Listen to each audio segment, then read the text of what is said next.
Oke, cerita singkat, waktu Nusantara punya polisi sendiri. Pada masa kerajaan yang berjaya di Nusantara sebelum nama Polri ada, tanah air ini sudah memiliki sistem keamanan yang kuat. Raja-raja dan pemimpin daerah yang tidak tinggal diam ketika ada yang mengganggu ketertiban. Mereka punya pasukan dan pejabat khusus yang menjaga rakyat dan hukum. Di Samudra Pasai pada tahun 1607 hingga 1636 ketika pelabuhannya ramai menjadi pusat perdagangan internasional, ada pasukan bernama Samudra Surakarta.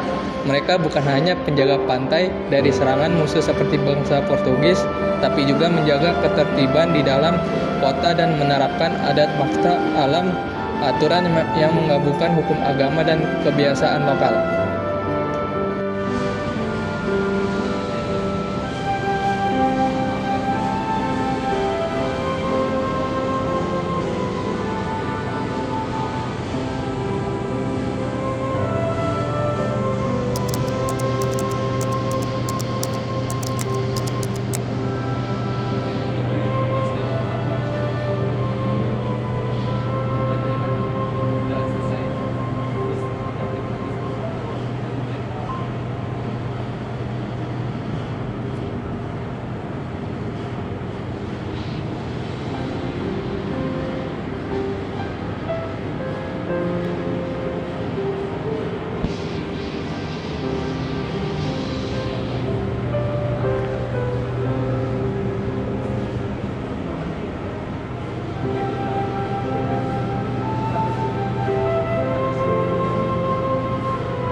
Jadi saya akan menjelaskan tentang pangkat kepolisian Republik Indonesia pada tahun 1946 sampai 1965. Ini yang pangkat ini yang di tahun 1946 seperti gambar yang ada di sini.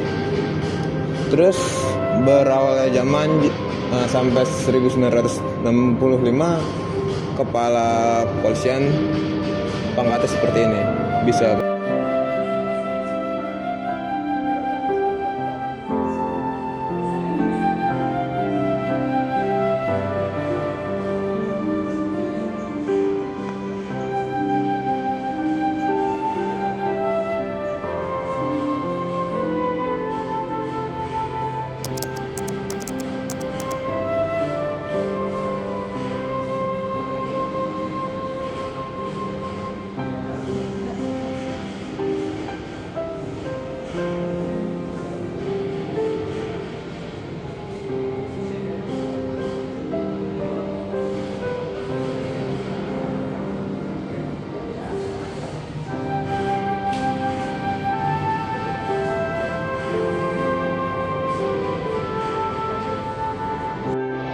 saya jelaskan lagi, kan tadi periode terakhir 1965, dan sekarang saya akan menjelaskan yang tahun yang baru di tahun 2001 sampai sekarang.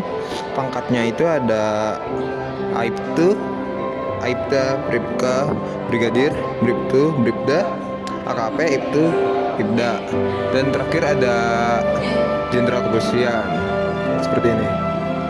Dan Komjen seperti ini, Irjen seperti ini, Brigjen dan seperti ini.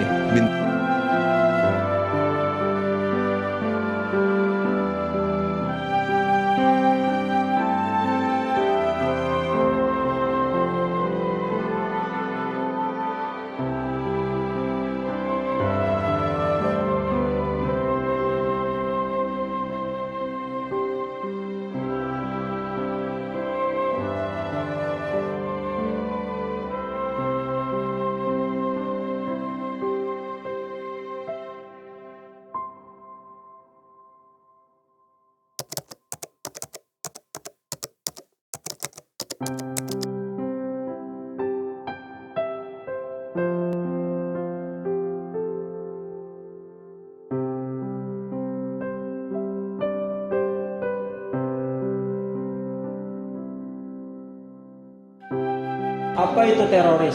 Semua orang tentunya sepakat terorisme adalah aksi yang masuk dalam golongan extraordinary crime.